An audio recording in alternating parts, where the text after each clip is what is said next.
Have you ever felt the weight of the world on your shoulders when your friends tried to make you do something you weren't comfortable with?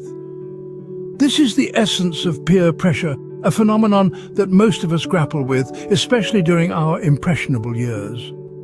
It's that all too familiar tug of war between wanting to fit in and trying to stay true to our values and beliefs.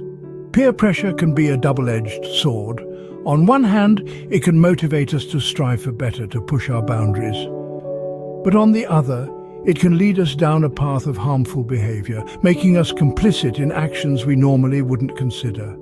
It can make us question our worth, our identity, and our place in the world. But did you know that the Bible has some stories that can guide us in dealing with peer pressure? In the next scene, we'll delve into these narratives and explore the wisdom they offer. In the Bible, the story of Shadrach, Meshach, and Abednego stands as a powerful testament against peer pressure. Cast your mind back to the ancient kingdom of Babylon, where King Nebuchadnezzar erected a golden statue and commanded all to bow before it. Amidst the sea of bowed heads, three men stood tall: Shadrach, Meshach, and Abednego. Despite the overwhelming pressure from the king and their peers, they refused to abandon their faith. They chose to stand by their beliefs, knowing full well the consequences: the fiery furnace. Their faith was unyielding, their resolve unshakable.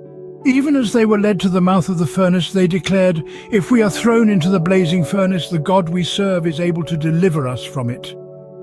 And deliver he did. When the king looked into the flames, he saw not three but four men, unbound and unharmed. The fourth, he said, looked like a son of the gods. Shadrach, Meshach, and Abednego emerged from the furnace untouched, their faith having protected them against the fiery trial. Now let's turn to another page. The story of Daniel. Daniel, a man of deep faith, found himself in a society that outlawed prayer to anyone but the king. Yet Daniel refused to yield to this law. He continued to pray to God openly and without fear, despite the threat of the lion's den. His refusal to succumb to peer pressure landed him among the lions, yet his faith remained steadfast. And, like his friends before him, Daniel was protected by his unwavering faith. He spent a night among the lions and emerged unscathed. These stories, these parables of faith and courage, remind us of the power of conviction. Shadrach, Meshach, Abednego, and Daniel, they all stood firm in the face of peer pressure. They chose faith over conformity, courage over compliance.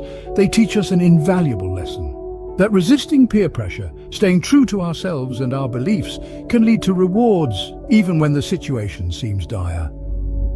These stories show us that resisting peer pressure can lead to rewards even when the situation seems dire.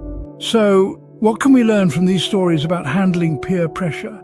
Well, for starters, these narratives underscore the vitality of standing up for your beliefs and values, even when they clash with the popular opinion. Like the biblical heroes we've discussed, it's essential to remember that the crowd doesn't always know best. Sometimes the most courageous act is to simply say, "No, this isn't right for me." Secondly, these stories highlight that resisting peer pressure isn't just about saying no, it's a path to personal growth. It's about developing resilience, building character, and gaining respect from others. It's about learning to listen to your own inner voice and trusting it, no matter the noise around you.